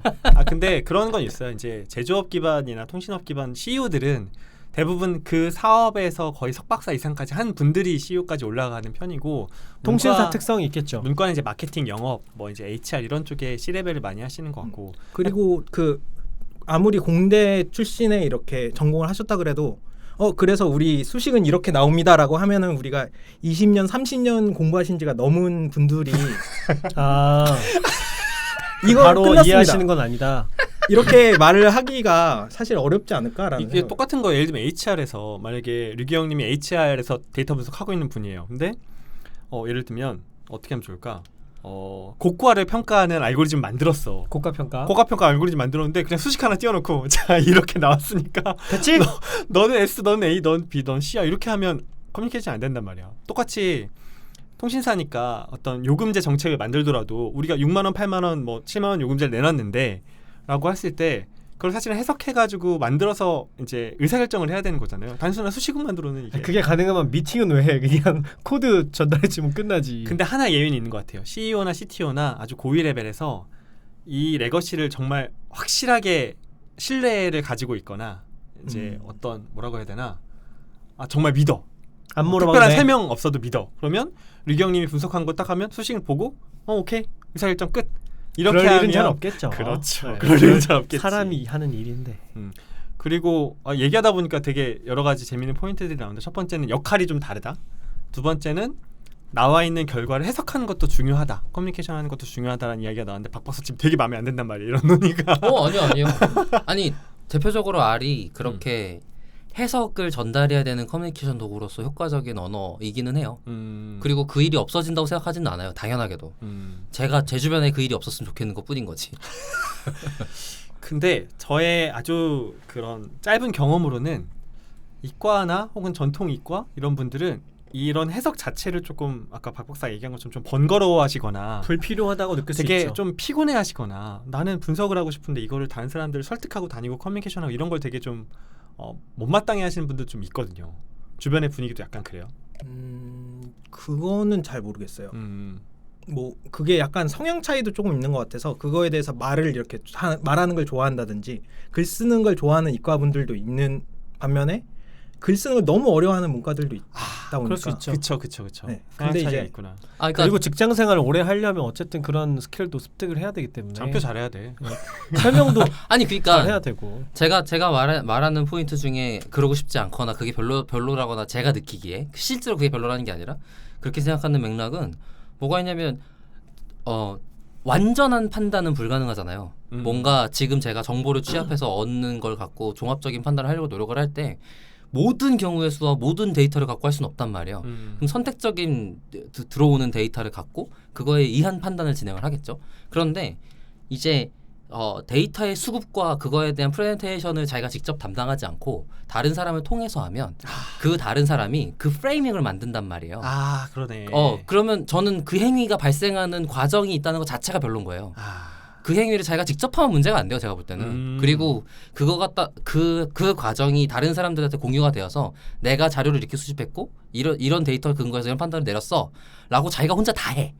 그런 문제가 안 된다고 봐요. 그러니까 받아다 쓰면서 인용하면서 오해가 생긴다. 그럼 거기다가 그 재료를 취급하거나 얻은 사람이 그걸 전달할 때 자기의 프레임을 씌워서 전달하는 행위가 발생하는 순간부터 주장이지 사실이 아니란 말이에요. 그 사실 뭐 소위 시사평론가들이 유튜브에서 하는 얘기들이 이런 오류들이잖아요. 사실 원전 논문에는 오류가 없는데 이걸 전달해주는 사람이 이상한 얘기를 만들어내는 거죠. 사실 인터뷰에서도 코테이션 하나만 딱 따가지고 그걸 이제 편집하면서 다른 제목으로 바꿔서 이렇게 이야기하는 경우도 많고. 그리고 대표적으로 제가 전해봤던 것 중에 두 가지 주제의 맥락을 얘기했는데 그게 둘 다 중요한 주제였던 거예요 인터뷰에서. 근데 그 두 개를 딱 붙이니까 원인과 결과가 된 거야 제목에서는. 읽기에는 두 마디 그냥 한 건데. 근데 그런 것들은 이제 사실 오해죠. 기자가 잘못 쓴 것도 아니야 심지어. 어쨌든 프레이밍에 대한 부분을 조금. 네. 근데 그 부분이 엄청 중요한 건데, 엄청 중요하기 때문에 굉장히 특출난 자격이 되는 소수의 사람들만 조심스럽게 해야 되고, 그 과정이 굉장히 다 투명하게 공개되어야 되는데 그런 건 존재하지 않는단 말이에요. 그러니까 저는 아예 그 일이 아니었으면 좋겠어라고 생각하는 거죠. 그럼 박 박사가 생각하는 그 생태계 안에서 문과가 해야 될 일은 별로 없네요. 아니죠. 그걸 더 잘 해야지. 대신 그거를 왜 그렇게 했는지에 대한 설득과 설명이 충분하게 되게 해야지. 프레이밍만 전달하는 게 아니라. 그 문과지만 이과처럼 일해라 이거야. 그럼요. 겁나 열심히 공부해야 되겠다. 도대체 그냥 아니 이빨 털고 싶으면 뭐 열심히 공부하든가 같은 거지. 그렇구만. 이빨 털고 싶으면.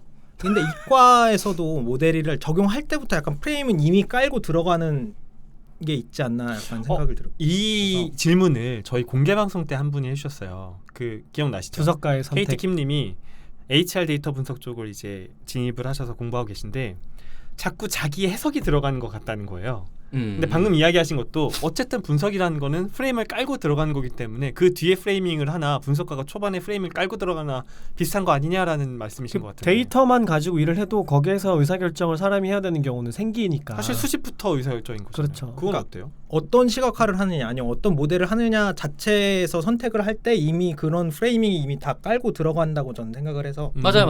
네. 그러니까 방금 시각화조차도 뭔가 제가 볼 땐 시각화를 하면 안 된다. 아니 시각화조차 이미 프레젠테이션인 거지. 그거는 분석이 제가 볼 땐 분석이라기보다는 감각을 이렇게 동원하게 만드니까. 그럼요. 그런 감각에 대한 영역인 거고 심자만 보여줘야지. 아니 그렇진 않지. 그러니까 그거를 효과적으로 전달하기라는 건 당연히 필요하지만 그럼에도 불구하고 예를 들어서 그러니까 차트를 프레젠테이션 할 때 이 사람이 지금 뭔가를 강조하고 싶어서 이렇게 한다라는 걸 이미 듣는 사람이 안 채로 들어야 그 프레이밍에 안 걸려드는데 모르는 사람들이 그걸 그냥 무비판적으로 수용하기만 하는 경우가 훨씬 많은 거예요. 걸려드는 게 목적이니까요. 그래프는. 그러니까 걸린 사람이 공부를 열심히 해야지. 그리고 안 걸리게. 그렇기도 하고 말하는 사람이 말할 거라면 내가 말하는 거는 내가 프레이밍 걸었지만 내가 잘못한 게 아니야가 자신 있게 드러낼 수 있어야 되는 거지. 공부 안 돼 있고 대충 자기가 알고 싶은 것만 요만큼 드러내놓고 나머지는 모르겠고 이렇게 말해버리면 그 사람이 나쁜 놈인 거지 그냥. 류경님 혹시 3개월 동안 그 업무하면서 팀에서 프레젠테이션 하는 거 본 적 있어요? 어떤 분석을 해서 결과를 아니요, 저는 없어요. 아직까지는 없어요. 근데 이제 이제 박 박사님께서 해주는 그 말씀을 들으면서 근데 그렇게 되면은 제가 그냥 생각했을 때는 모든 사람이 그럼 똑같은 데이터에 대해서 모두 다 이렇게 발표자만큼의 이해도를 가져야 되고 근데 그러면은 사실상 분업 자체가 이루어지지 않고 모두가 같은 일을 해야 되는 거 아닌가라는 생각을 갖고 있거든요. 같은 이해도라기보다는 그러니까 예를 들어서 이런 거예요. 뭐 차트라고 해보면 내가 강조했어. 그러면은 이 부분이 다른 예를 들어서 모든 숫자에 대한 프레젠테이션은 상대평가죠. 그러니까 내가 뭐 어떤 나라에 대해서 가운데 놓고 뭐 OECD 평균보다 높습니다라고 얘기했을 때 지금 이 주제가 OECD 평균이랑 비교하는 게 맞아? 라는 판단 정도는 이 사람이랑 같은 백그라운드를 안 가지고 있어도 할 수 있는 거죠. 그 정도는 돼야 되는 거지. 근데 얘가 다른 나라들 평균보다 높습니다라고 했는데 뭐 어느 나라랑 평균 비교를 했는지 그 대상 국가는 어딘지 그거에 대한 데이터 소스 어디서 나왔는지 이런 얘기를 안 해. 공개하지도 않아. 그럼 문제인 거죠. 어펜딕스에 있어야지. 근데 이거는 이과 문과의 문제가 아니고 그치. 데이터냐 아니냐의 문제도 아니고 그냥 논리적으로 사고하느냐의 문제인 것 같은데 그렇지 않아요? 이거를 이과라고 더 잘하나? 요 이야기가 팩트 플리스에 아주 잘 나와 있지. 그치? 사람들이 갖고 있는 오해. 사람들은 어떤 오해를 하고 있는가 이 현상에 대해서. 그러니까 지금 방금 갖고 있는 그런 오해는 그냥 이 사회를 살고 있는 사람이라면 공통적으로 갖게 되는 오해 같은 거지. OECD 중심으로 국가들을 비교하는 이런 습관 같은 거. 이게 이과 출신이라고 그런 오류에 걸려들지 않을 거라고 보긴 어렵지 않나. 그러니까 뭐 그걸 예시로 든 것뿐인데 예를 들어서 아까 말한 것처럼 기본적으로 프레젠테이션 할 때 이거에 대해서 어떤 프레이밍을 걸어서 이거에 대한 의견을 도출할 때는 상대적인 숫자를 같이 놓고 평가하잖아요. 예를 들어서 이번에 뭐 코로나 이 사회적 거리두기가 풀린 것 때문에 갑자기 내수 시장이 급진작했다고 쳐봐요.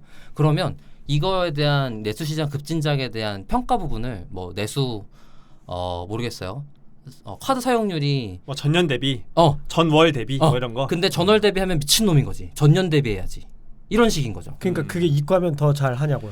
제가 언제 이과라서 잘한대요? 문과라서 잘한데서 나는 그런 얘기를 하는 것 자체가 자격이 없으면 안 해야 된다고 생각한다고. 근데 이과 문과의 문제가 아니고 일반적으로 조직에서 저런 데이터 분석의 결과를 해석하는 프레젠테이션을 할 때는 전월 대비, 전년 대비라는 그 맥락이 사실은 거의 정해져 있는 경우가 많잖아요. 이미 하던 작업이니까. 갑자기 뜬금없는 비교 포인트를 제시하는 경우는 별로 없잖아요. 그러니까 지금 다니시는 곳은 사실 굉장히 스테이블한 오래된 조직. 오래된 조직. 그다음에 그걸로 정기적인 계속 수익 창출을 이뤄냈던 조직이기 때문에 그런 게 좀 더 있는 것 같고 뭔가 새로 비교하기 쉽지 않은 게 있다든지 아니면 새로운 작업을 할 때 이런 오류들이 더 많이 생기겠죠. 이걸 뭘로 비교해야 되는가라는 걸 잘 모를 때 그러면은 이거를 이렇게 비교해야 된다라는 의사결정을 어떻게 했는가 왜 했는가 이런 거에 대한 전달이 잘 안 된다는 문제가 생긴다는 거죠. 제가 볼 때는 특히 이제 뭐 아까 말한 대표적인 이번에 개표 조작이 있었어요 같은 얘기를 하는 게 그게 합리적으로 생각한 사고 방식인가라는 거에 대해서 사실 갑노릇박이 엄청나게 많이 있단 말이에요. 그러면 뭐가 잘못된 건지는 자기 거를 다 까서 보여줘야지 알지. 자기가 알고 있는 요만큼만 얘기해놓고 나머지가 있는지 없는지도 모르게 숨긴다거나 얘기를 안 한다거나 자기는 모른다거나 이런 거는 말할 자격이 못 된다에 가깝죠. 그 개표 조작과 관련된 논의가 한창 있을 때 논란이 있을 때 어떤 생각이 들었냐면 이거는 수학을 할 줄 아느냐 통계학을 공부했느냐의 문제가 아니고 저는 실험이 뭔지를 알고 있는가 조사가 뭔지를 알고 있는가의 문제라고 생각을 했어요. 그러니까 과학적인 방법론이 뭔지를 알고 있는가 그것과 관련된 지식이 있는가로 판단할 일이라고 생각을 했거든요.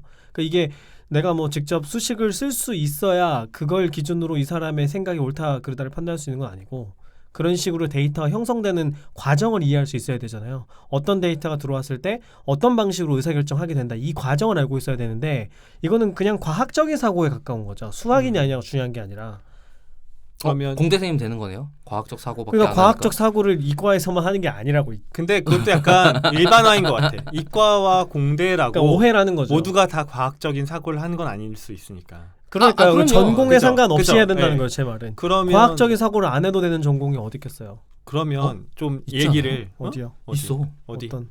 정치학과? 철학과가 그렇지 않겠어? 철학과도 왜 과학적 사고를 안 해요? 과학적 사고가 철학과에서 발전돼서 그거는 과학 형성이 철학 된 얘기고. 건데.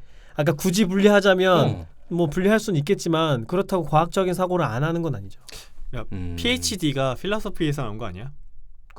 아니 모든 학문은 철학에서 나온 거니까 그렇게 철학이 시작이긴 따지면 의미가 맞아요. 없고, 뭐 공학도 뭐 철학에서 분리되어 나온 것이니까. 그쪽 분들 무서워가지고 함부로 얘기하고 싶지 않고. 그러니까 핵심은 들으실까 싶어. 이과냐 문과냐 문제가 아니라 음. 과학적인 사고를 하느냐 안 하느냐가 더 중심에 있어야 되는 게 아닐까 하는 그럼 생각인 우리 거죠. 얘기가 어떻게 흘러왔냐면 문과도 데이터 분석을 할 수 있을까에서 출발을 해서 문과는 어마어마한 노력이 필요하다. 그 정도 하면 데이터 분석 어느 정도 할 수 있다는 이야기까지 왔고 문과와 이과는 데이터 분석 직무에 있어서 혹은 업무에 있어서 어떤 강약점이 있을까 논의하다가 프레이밍 이야기가 나왔어요. 그죠?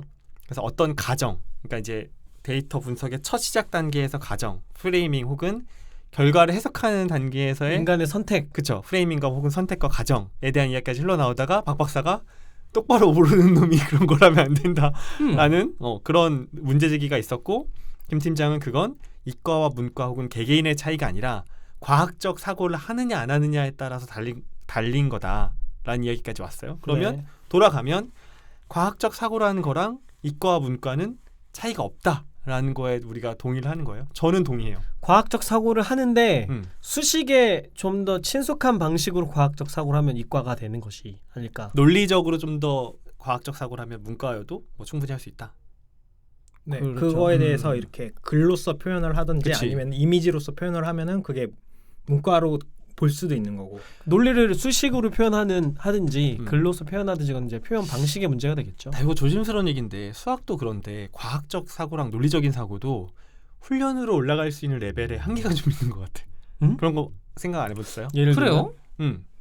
수학도 비슷한데 논리나 그런 어떤 논지 이런 것도 훈련으로 되는 훈련을 얼마나 했느냐의 문제가 아닐까요? 그런가? 그 의도적으로 훈련 안 해서 아무리 그런가? 훈련해도 안 된다고요? 아니 근데 그렇게 좀 그런 건 있을 수 있을 것 같아요. 저는 약간 발산적 사고가 훨씬 더 익숙한 사람이에요. 수렴적 사고보다는. 그러니까 수렴적 사고라는 거 결론은 어떻게든 빨리 내야 돼. 근데 발산적 사고는 이런저런 아이디어가 추가적으로 계속 붙는 거죠. 근데 그렇게 되면 사실 저는 제가 얘기할 때 다른 사람이 얘기할 때 대화가 되게 불편한 잘 안 되는 것 중에 하나 뭐가 있냐면 제가 주제를 점프를 많이 해요. 여기저기로. 근데 그 설명을 좀 덜 해. 그러니까 아까 첫 번째 주제에 말했던 거 가지고 그걸 알아? 스스로 알고 있구나. 그럼요. 알고 있죠. 그 첫 번째 주제로 얘기하다가 제가 주제를 2로 바꿨는데 내가 2로 바꿨다는 컨텍스트를 잘 전달을 안 할 때가 가끔 있어요. 그러면은 상대방은 그거를 못 알아듣고 이게 무슨 소리가 되는 거죠. 근데 이제 이 컨텍스트를 전환했다는 얘기를 던져줘야 사람들이 따라오잖아요. 그러니까 논리적으로 순서가 맞는단 말이에요. 근데 이제 그 방금 말한 논리적인 순서라는 게 제가 볼 때는 굉장히 그 학석박 할 때 하는 훈련 중에 하나예요. 논문 쓸 때 하는 훈련. 굉장히 기본적으로 하는 훈련 중에 하나거든요. 논문 혼나가면서 너 지금 이게 무슨 여기서 갑자기 그러니까. 얘가 왜 나와? 그치. 이런 얘기 하잖아요. 기승전결 어디 가서 빨간 펜으로 쭉쭉 그어가면서 네, 이거 근거 어디 있나요? 뭐 이런 거 아니에요. 그 서론 쓰느라 그렇게 고생하는 거 아닙니까? 그래서 네? 서론 쓰느라 맞아요. 누가 말했다. 누가 이렇게 했더라. 이거 선행 연구하느라고 힘든 거지. 네, 그래갖고 진짜 기계과로 돌아가고 싶다는 생각을 수십 번 더 했죠. 어쨌든 훈련에 의해서 많이 발달할 수 있는 영역이다. 그런 거라고 생각해요. 그러니까 그 자기가 익숙하고 익숙하지 않고 같은 천성의 맥락은 있을지언정 그래도 훈련의 범주에 속한다고 보는 거죠. 아니 당연히 훈련으로 당연히 되죠. 안 된다라는 이유가 뭐가 있을까요? 안 될 거라는 저는 이유가? 가끔 그런 거 있거든요. 문장을 넣고 해석을 하는데 해석이 안 되는 거야. 그건 익숙하지 않아서 그런 게 아닐까요? 그 단어를 회원 몰라서일 것 방법에? 같은데 단어를 몰라서. 그거 나는 아닌 익숙하지 거라고 않아서. 생각하는데 어때요, 리기 형님은? 전 천재는 있다. 천재는 있죠. 천재는 언제나 그리고 있죠. 그 사람들은 좀 더 빨리 하는 사람들이 유난히 있다. 있죠. 그렇죠. 그 양극단은 빼고 얘기하죠. 그 허들을 그리고 못 넘는 사람들이 있죠. 있다라는 생각을 갖고 있어요. 근데 나는 과학적 사고는 조금 높은 허들이라고 생각하거든요. 우리가 생각하는 데이터 분석해서 결과를 해석해서 그걸 설득하고 그런 되게 엄밀한 사고는 일반적인 우리가 생각한 논리적 사고의 허들보다 조금 더 높은 수준인 것 같아요. 일반적인 사고보단 높겠죠. 천재까지는 아니더라도. 그렇죠. 잠깐만, 그럼 궁금한 거 하나 있어요. 영어는 어때요? 영어는 뭘 영어를 내가 듣거나 말한다는데 생기는 심리적 허들이 있잖아요. 보통 그렇죠. 우리나라 사람들 굉장히 많이 부담감? 부담감. 근데 그거를 하기 싫어, 그거를 자식들에게 주기 싫어갖고 해외에 다녀오게 한다거나 일찍 나가게 한다거나 하는 부모가 굉장히 많단 말이에요. 그렇죠. 근데 실제로 나갔다 왔던 사람들 중에 그거에 심리적 허들을 갖고 있는 사람이 있는가? 하면 그렇지는 않은 것 같아. 물론 굉장히 영어를 얻은 덕분에 다른 걸 다 잃어버리는 바보 같은 경우가 있을 수 있겠지만 영어라는 심리적 허들은 해외에서 살면 얻어지는 것 중에 하나야. 그건 맞나요? 언어랑 과학적 사고를 비교하기는 좀 어려운 것 같아요. 그래요? 네. 저에게 영어가 과학적 사고보다 훨씬 헌데 높은데 저한테는. 아 그건 그러니까 개인차가 있는 거 같아요. 네. 저는 오히려 개인차가 있는 거다. 과학적 사고는 좀 더 성향적인 부분에 가까운 걸 수도 있을 것 같다. 성향적. 그러니까 과학적으로 사고하는 것 자체가 불편할 수 있다. 성향상. 논리적으로 사고하고 뭐 이렇게 따져 이렇게. 그런 거 포함해서 예. 그런 사람이라고 하더라도 의식적으로 연습하면 그렇죠. 충분히 습득할 수 있는. 물론 타고난 사람보다 좀 더 느리긴 하겠지만 그렇죠. 열심히 숙련하면 네. 또 숙달하면 어느 정도는 달성할 수 있겠죠.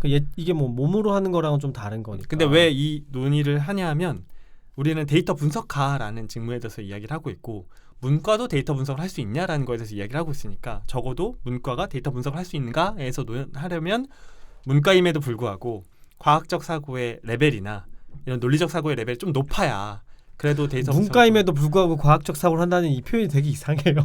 어쨌든 조작적으로 얘기하자면 그러자는 거지. 조작적이야 이상한 표현이야. 어쨌든 과학적 사고가 중요하다라고 한다면 그럴 수 있을 것 같아요. 내가 데이터 분석가가 되고 싶은데 데이터라는 것만 보면 막 두드러기가 나. 그러면 안 되지. 그러니까 예를 들면 이런 거예요. 내가 어떻게 두드러기가 나? 그 사람 있잖아요. 숫자만 봐도 막 이렇게 엄청 긴장하거나. 긴장 같은 거 할 수 있지. 이런 심리적 보기가 싫어. 장벽이나. 수식을 보기가 싫어. 이럴 수도 있잖아. 근데 이게 어떤 걸 이야기하냐면 제가 성인 교육을 하잖아요. 네. 성인 교육이라는 거는 최소한 대학 이상 다 나온 사람들이 회사에 모여서 들어온 교육이란 말이에요. 네. 근데 예를 들면 간단한 표를 만들어도 아주 기본적인 숫자 리터러시가 있으면 당연히 이렇게 표를 만들어야 되는데 전혀 알아볼 수 없게 표를 만들거나 그거는 그냥 그렇게 안 산 사람 아니야? 그러니까 연습을 해도 되는데 나이의 문제가 아닐까요? 뭐야? 나이의 문제. 나이의 문제. 네. 그다음부터 그러니까 다시는 바뀔 생각이 별로 없는 사람인 거야. 그러니까 학습을 몇 살 때 하느냐에 따라서는 좀 다를 것 같아요. 그러니까 성인 교육은 이미 직장 교육은 뭐 40, 50대 분들까지도 들어와서 시작하는 거잖아요. 그러니까 그 정도 이미 됐으면 그걸 극복하기 어려운 상태인 그 상태에서는 어린 분들이 상대적으로 어린 사람들이 공부하는 거에 비해는 극복하기 어렵겠죠, 당연히. 좀 다른 문제인 것 같아요. 나이가 똑같다 그러면 모를까. 그러니까 제가 주변에도 계속 사람들을 보는데 그 지금 계속적인 학습이라는 게 지금 나한테 필요해서 그걸 기본적인 자세로 가지고 있는가? 학습하려는 욕구가 있는가? 그게 기본이면 얘기가 다를 것 같아요. 그게 같다고 하더라도 다르다는 거 아니야? 조 과장 얘기는? 그게 학습 욕구는 똑같은데 그게 비슷할 수도 있고 잘 모르겠어요. 네. 이게 학습에 대한 민첩성이나 학습을 빠르게 받아들인 수용성과 과학적 사고가 뭐 선형관계 있을 수도 있죠. 그건 잘 모르겠지만 근데 지금까지 많은 표본을 봤는데 그게 동시에 강한 사람은 많이 봤거든요. 근데 한쪽만 높다거나 이런 사람 많이 못 본 것 같아. 그냥 이건 경험이에요. 한 10년 동안 기업 교육을 하고 지금 성교를 하면서 동시에 강한 학습 욕구와 음. 데이터에 대한 친숙함이 그런 게 조금 있지 않나? 두 그냥 팩터가 가정이에요. 있다면. 그냥 그러니까 지금 그게 더 그렇게 얘기한 거 아니에요, 지금 우리? 아니 제 생각에는 학습 욕구가 있는 사람이라면 당연히 예전부터 데이터를 관심 있게 봐왔을 거라고 생각해요. 학습 욕구랑 데이터는 또 비슷한 관계다. 그러니까 왜 그러냐면 학습 욕구가 있는 사람은 데이터에 관심을 안 가질 수가 없지 않을까요? 그래? 이 세상을 사는데? 아니 뭐 책 읽고 소설 읽고 이런 것만 아니 좋아하는 사람일 신문 수도 기사만 잘 보더라도 표와 그래프는 유심히 봐야 되는데 학습 욕구가 있는 사람이라면 더 찾아보고 아니 소설만 좋아하는 사람일 수도 있잖아. 그게 어떻게 학습 욕구야? 소설을 책을 재밌게 보는 사람이죠. 그거는 그냥 소설을 재밌어하는 사람이지 학습 욕구가 뛰어난 사람은 아니겠죠. 그러니까 저는 제가 고등학교 때 하루에 8권씩 소설책을 봤지만 학습 욕구가 높지는 않았어요. 그냥 더 큰 거지. 그러면 학습과 데이터는 뗄래야 뗄 수 없는 관계이기 때문에 데이터뿐만이 아니라 학습 욕구가 높은 사람은 뭘 해도 잘하죠. 그런 거였죠. 아니 그렇게 가지 마. 아니 그렇게 가지 마. 학습 욕구가 높은 사람은 테니스를 배워도 잘 배우고. 김 팀장님 그렇게 가지 마세요. 그거 말고 천재론으로 가는 거야. 아니야. 그게 지능론이죠. 아니고 지능론. 결론이 그렇게 아니 그게 아니 아니지. 그건 너무 당연하잖아요. 아니 그게 아니라고. 학습 동기가 높고 지능이 높으면 당연히 데이터와 관련된 공부를 잘할 수밖에 없죠. 그러면 돌아가서 그 얘기 준 거잖아. 지능에 따라서 이미 과학적 사고에 대한 그거는 맞죠. 지능이라는 것 자체가 논리적인 사고를 측정해서 나온 지표인데요. 머리가 그래. 논리적 사고가 떨어지면 지능이 높을 수가 없어요. 근데 기본적으로 생각해보면 그래요. 이제 과학이 발전했어. 그게 과학적 절차를 확립하면서 발전한 거예요. 그잖아요.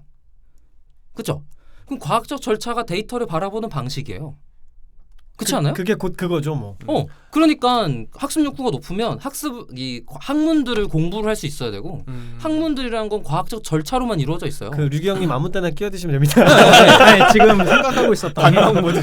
아니 그러면 내가 아까 얘기했던 거랑 비슷한 거 아니야? 네. 과학적 사고라는 거는 올라갈 수 있는 여지가 이미 좀 정해져 있다라는 거랑 이걸 그냥 지능이라는 말로 바꾸면 어느 정도까지는 저는 그렇다고 생각해요. 나도 약간 그렇다고 그거는 생각을 하는 과학적 거지. 사고냐 아니냐가 아니라 모든 지식을 섭취하는 능력이라는 거는 지능으로부터 굉장히 강한 영향을 그러니까 내가 받기 이걸 때문에. 느낀 것 같아. 그 지능의 어떤 차이 때문에 뭔가 내놓는 결과 다를 수 있다. 그냥 업무하는 거 말고 엄밀한 그런 결과들이 차이가 많이 나더라고요. 근데 그거 갭을 되게 못 메워서 본인이 고통스러워하는 사람들이 있어요. 그런 사람들이 이제 본단 말이에요. 그렇죠. 지능은 뭐 어떻게 하기가 어렵죠. 지능을 높이는 건 쉬운 일이 아니기 때문에 성인기. 근데 신기하네요. 지났는데. 굉장히 바이어스가 높은 기업에 다니시지 않아요? 그러니까 아마 이미 어느 이상으로 높은 분들이 모여 계시기는 하겠지만 그 안에서도 또 분포가 있는 거니까. 엄청나게 편차가 많아요. 그 안에서도 네, 빠른 분이 있고 네, 느린 네. 분이 있고. 그러니까 이렇게 보면 돼요. 표본이 이렇게 있는데 왜냐면 큰 조직이잖아요. 큰 조직이니까. 그 안에 모아놔도 또 거기서도 엄청나. 아니 거기서야 엄청나겠지만 일정 그렇다고 성분비가 형성이 되겠죠. 그런가. 그 김 팀장님 교육 들어왔을 때 사람들을 보면 항상 그렇잖아요. 그렇죠. 거기서 그러니까 차이가 항상 많이 나죠. 아주 잘하는 분 일부 있고 아주 그치. 못하는 분 일부 있고 중간이 한 80 그러니까 정도. 거의 정상 분포 비슷한 것들이 항상 형성이 되죠. 근데 보세요. 그 예전에 아주 못하던 분들 머릿속에 떠올려 보면 그 중에서 되게 의욕이 강한 분도 막 있었잖아요. 있죠. 진짜 잘하고 싶어. 네. 근데 안 돼. 있죠. 그죠? 네. 그 사람들 아니, 떠올려 보면 근데 그건 되게 특수 케이스잖아요. 아니 거기다가 학습 욕구가 내가 지금 하고 싶어 이거랑은 좀 다른 문제잖아요. 근데 내재적 욕구랑 내가 열심히 하고 싶다고 말하는 거랑 다른 문제. 그죠. 그래서 이제 얘기를 하는 거야. 학습 동기랑 내가 그냥 의욕적으로 하고 싶은 거랑 좀 다를 수 있다는 거지. 그분들이 이야기할 때 의욕과 학습 동기는 다르다. 저 잘하고 싶어요라고 말은 하지만 학습에 대한 수용성이나 민첩성이 안 높을 수도 있거든요. 자, 그분의 전공. 의욕은 지금 이제 머릿속에 같은 사람을 그리고 얘기를 하는 거라서 그래요? 그분의 의욕은 학습에 대한 욕구가 아니었어요. 그렇죠. 보여주는 퍼포먼스에 대한 욕구였거든요. 그러니까 저는 그게 구분이 네, 된다라고 그러니까 이분은 하면 학습하려는 욕구가 있는 분이 아니고 음. 빨리 예쁜 결과물을 만들어서 상사한테 보고하고 싶은 욕구가 있는 분이었거든요. 그럼 당연히 학습이 잘 일어나기 어렵죠.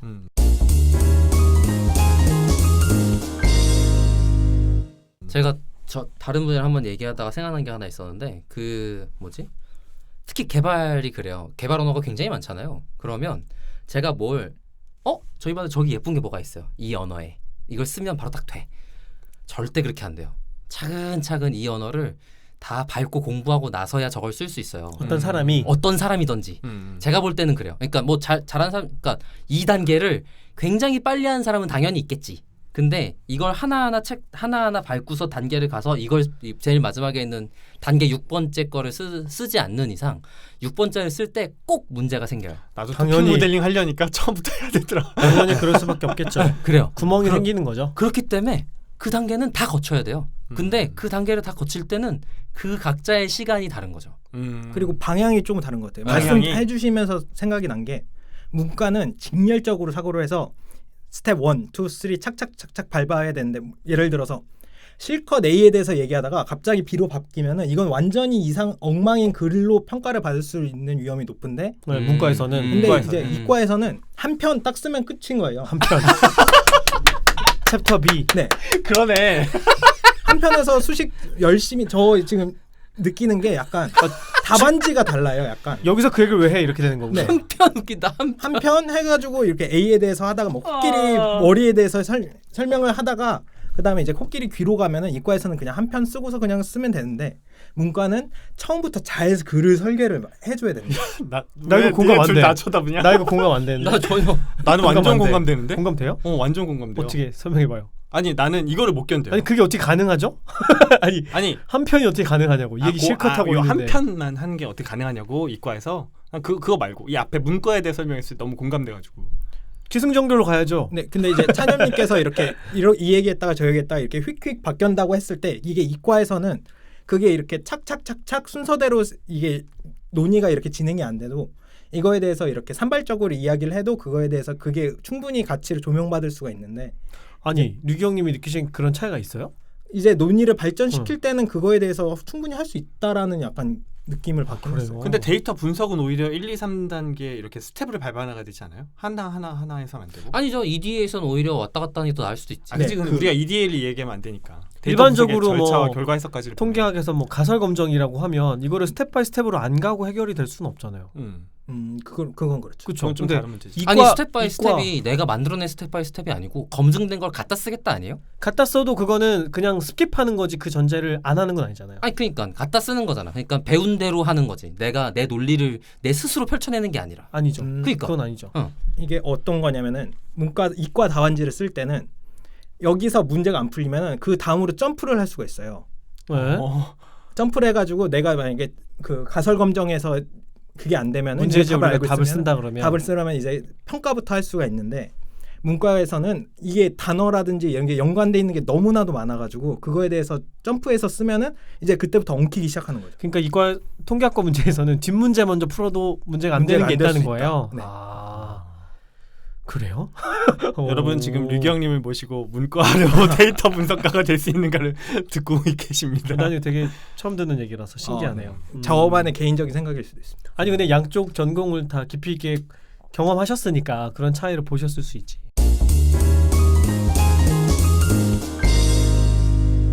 자, 그러면 우리가 결론을 내야 되니까 그럼 과연 진짜로 데이터 분석가가 되고 싶은 문과는 일단은 불가능하지 않다라고 치고 문과와 이과의 경계선의 도구적 학문을 전공했던 류기영님의 입장에서 어떤 노력들을 해야 되나요? 일단 이과는 잘 될 수 있을 거라고 보고 우리 방송을 듣고 있는 수많은 문과이신 분들한테 조언을 주신다면 일단 용기를 가져야 되겠다. 수학이라는 빨갛냐? 아 요즘에 문과가 이런 거야? 빨간 물량. 아니야 이게 있어요. 모든 이과도 처음에는 수학을 다 어려워하는데 거짓말. 난 안 믿어.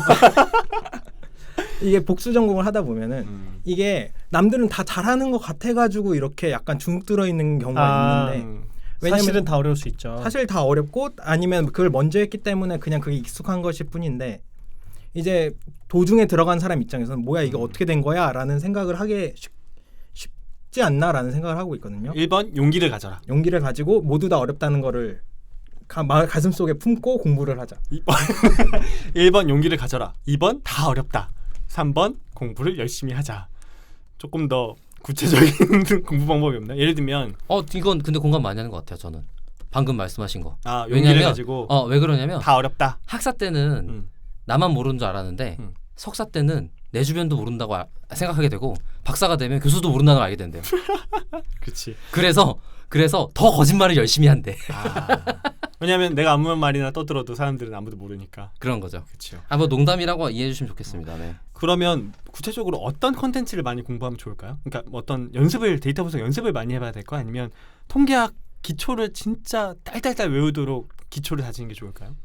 이게 데이터 분석을 하느냐 통계학을 하느냐는 좀 다를 것 같은데 네네. 데이터 분석을 한다 그러면은 굳이 처음부터 이게 이 방송에서 이미 많이 다뤘던 얘기여서 약간 꺼내기가 약간 간단하게만 넘어가자면 이거를 뭐 수학을 보면은 집합부터 할 필요 없다. 자기가 필요한 부분부터 하고 이해 가능하고 내가 쓸 수 있는 범위만 딱 하면 되는데 이거 이해가 안 돼. 그래서 다른 거를 찾아보기 시작하고 그 다음에 이제 이게 모르겠으니까 거기서 그만둬버리고 이러지 말고 내가 지금 다루고 있는 문제에서 필요한 부분의 내용을 그 정도만 학습을 하고 그거에 대해서 어떻게 써야겠다라는 것만 좀 이렇게 단계로 이렇게 한 발짝씩 나가면은 좀 더 공부를 하기가 쉽지 않을까? 그러니까 문제 해결 중심으로 필요한 지식을 그때그때 습득하면 되지. 네, 그렇습니다. 뭐 1단계부터 다 밟을 필요는 없다라고 생각하시는 거군요.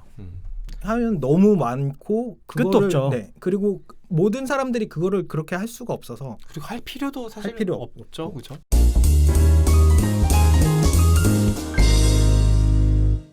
자, 그러면 오늘 저희가 문과도 데이터 분석가가 될 수 있는가라는 이야기를 시작으로 이과와 문과의 차이 그리고 과학적 사고란 무엇인가 지능이란 무엇인가를 거쳐서 어디까지 갔죠? 뭐 하여튼 엄청 많은 이야기를 한 것 같은데 또 오랜만에 우리가 약간 뜨거운 논쟁 아닌 논쟁을 펼쳤던 것 같아요. 이번 방송은 이제 패널분들 소감 듣고 마무리하도록 하겠습니다. 일단 김 팀장님 어떠셨어요? 네, 일단 저는 처음에도 말씀드렸지만 문과 이과의 구별이 무의미하다고 생각하고 이거는 전공차가 아니라 개인차라고 생각해요. 전 동감. 네, 그러니까 100% 동감. 심리학 전공한 사람들 중에서도 데이터 분석, 통계학 잘 하는 사람이 있고 그렇지 않은 사람이 있는 거고 다른 전공에서도 마찬가지인 거거든요. 그쵸. 그러니까 이거를 어떤 전공이기 때문에 그걸 잘할 거다라고 생각하는 건 되게 큰 오산이라고 생각하고. 왜냐하면 그걸 잘한다고 그 전공을 가지 않았었거든요. 그렇죠. 그죠. 네. 그리고 그 학과를 전공했다고 하더라도 학점이 A부터 뭐 저 D까지도 굉장히 다양한 층이 있는 거잖아요. 예전에 그런 얘기를 들었던 적이 있어요. 어떤 사람이 자기보다 굉장히 뛰어나다고 느껴지면 부러운 마음이 들 수 있잖아요. 그렇죠. 근데 그게 그 사람과 나의 능력 차이가 아니라 그 사람과 내가 쓴 시간의 차이일 수 있다는 거예요. 그러니까 이 사람이 어떤 사람이 영어를 되게 잘하면 그 사람이 영어를 되게 많이 공부했겠지라고 생각하면 나도 그 사람이 들인 시간만큼 공부를 하면 그 정도 능력은 가져갈 수 있다는 거죠. 그러니까 이거를 뭐 뼈에 뭔가 능력이 숨어져 있는 것처럼 생각할 필요 없다고 생각을 하고 문과든 이과든 이런 구별이 아니고 그냥 필요한 게 있으면 시간 들여서 익히면 되는 거다. 고민할 시간에 열심히 해라.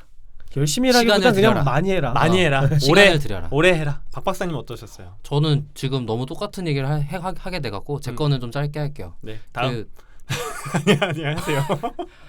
피카소가 뭐 그런 유명한 일화가 있어요. 그죠. 그 냅킨 같은 데가 그림을 그렸는데 뭐 돈을 많이 엄청나게 구해서 그 시간 그거밖에 안 썼는데 뭐 대충 해놓고서는 비싸게 받냐 그랬더니 내가 이걸 이렇게 짧은 시간 내에 그리기 위해서 얼마나 많은 세월을 썼는지 아냐 이런 얘기를 했던 일화가 생각이 나요. 그게 사람들이 천재를 바라보는 굉장히 큰 오해 중에 하나라는 생각이 들어요. 그러니까 뭐 예를 들어 이런 식이에요.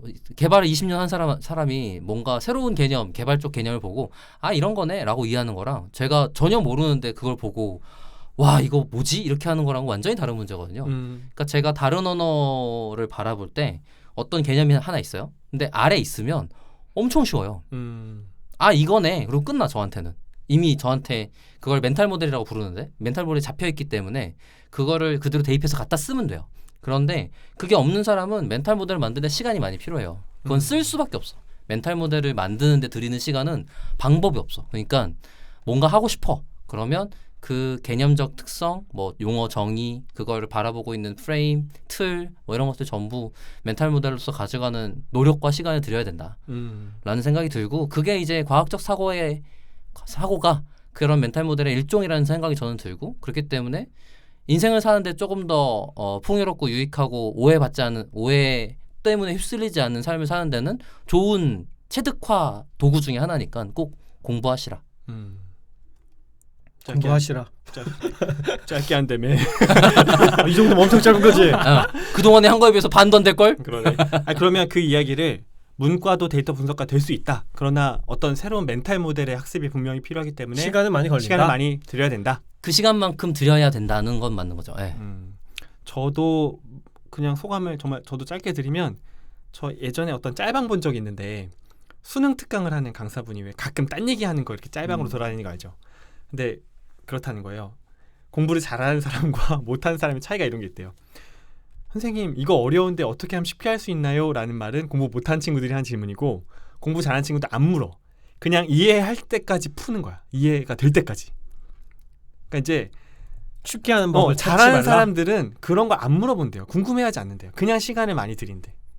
그러니까 짤 중에 김연아 선수가 연습할 때 무슨 생각하세요? 뭘 해? 그냥 하는 거지. 그치. 그러니까 이런 의미인 거지. 그래서 저도 데이터 분석가라는 게 뭐 아주 쉽게 될 수 있는 건 아니지만 문과가 데이터 분석을 하고 싶다라고 하면 분명히 사실은 이과와 출발점이 차이가 있기 때문에 뭐 여러 가지 고민하지 말고 그런 고민할 시간에 빨리 이제 진입을 해서 여러 가지 경험을 해보시는 게 어떨까. 이제 저희가 이런 주제를 그동안 오랫동안 다뤄왔는데 이번에 뭐 결론을 내리자면 그런 말씀을 드리고 싶습니다.